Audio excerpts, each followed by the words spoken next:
Thì được xưa bọn con ở kia ba ngày đi phong đai cứ nhom ban màu thưa vlog nữ trong xăng trong song này đôi tay bông ôn man khơi mà tết phiệp tí nít đấy cứ miền ca miền ấy chắc này chẳng có ai bông ôn từng từng rong cham du tạm đam tu sna sẽ ca một phiệp dương từng ở kia bà xâm chế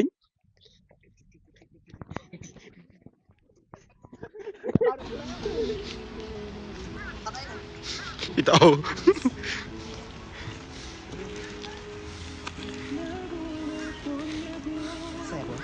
Đang bắt chim đau vào chứ cái không thon video đau vào ấy Đồng bông lan để dương trai chắp đá một ôn cái nham xanh để sai việc đào du ông ôn ơi nhầm hà lời nít ca còn bông để đi không ca hay bông ôn nhom chip ca ở ba mình ở nhom đi không ca ta ở nhom đi nơi tina bông ôn ba long mới nè bông ôn bà sân chỉ bông ôn thọp tu sna ông pi âm vi rồi có âm vi ca pi chấm nón pi pon rồi có cài chiên bông ôn thay chỉ khơi coin coi lột lang trên việc ca bông ôn bạn lấy quạt cầm pôi pi nè nó quạt cầm pông speed bông ôn bạn nơi vi tàu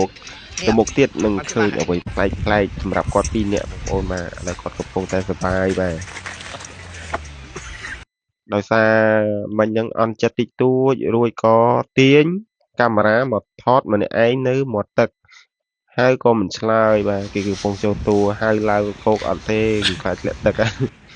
ឡូវកូនជ្រូកកំពុងតែនៅក្នុងផ្កាដូចគ្នាបងប្អូនបានខ្លួនពួកខ្ញុំជាផ្កាដូច្នោះហើយខ្ញុំគឺត្រូវតែនៅក្នុងផ្កា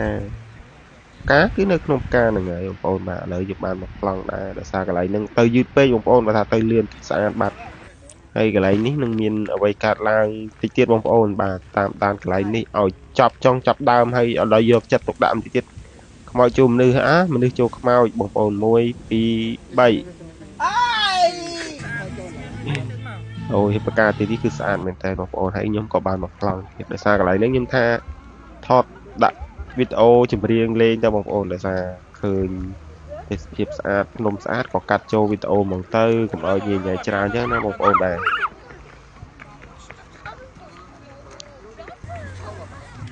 ហើយនេះគឺយើងគាត់ធ្វើដំណើរឆ្លងស្ពានបងប្អូននេះគឺជាស្ពានគេដាក់ផ្កាលើនៅទៀតអូស្អាតមែនតើហើយទេសភាពនិយាយទៅគឺកប់តែម្ដងបងប្អូនបាទបងប្អូនមើលក៏ដឹងដែរបាទអ្នកចូលមកក៏ស្អាតតែបងប្អូនបាទហើយទេសភាពនិយាយរួមគឺឲ្យអ៊ូយតែម្ដងសម្រាប់អ្នកដែលចូលចិត្ត fresh អ្នកដូចចិត្តចូលចិត្តលំហែកាយអញ្ចឹងបងប្អូនបាទឥឡូវយើងធ្វើដំណើរឆ្លងទៅត្រើយមកខាងទៀតបងប្អូនបាទមុននឹងត្រឡប់ទៅវិញបាទយើងមកមើលការប្រគំតន្ត្រីខ្នាតអន្តរជាតិបងប្អូនបាទគេច្រៀងយូរហើយបងប្អូនឥឡូវដល់ជាប់ដើរដល់ពេលមកដល់ទៅគឺដល់ពេលវេលាដែលគេចិត្តចប់ហើយហើយយើងក៏មាន dancer រួមប្រចាំដែរបងប្អូនបាទtrong video mình khơi rồi màនេះគឺទៅចាប់ផ្ដើមទេបងប្អូនបាទតិចទៀតឃើញបងប្អូនបាទនេះបងចាប់ផ្ដើមបងប្អូនបាទតាមមើលតចាប់អត់គ្នាបាទ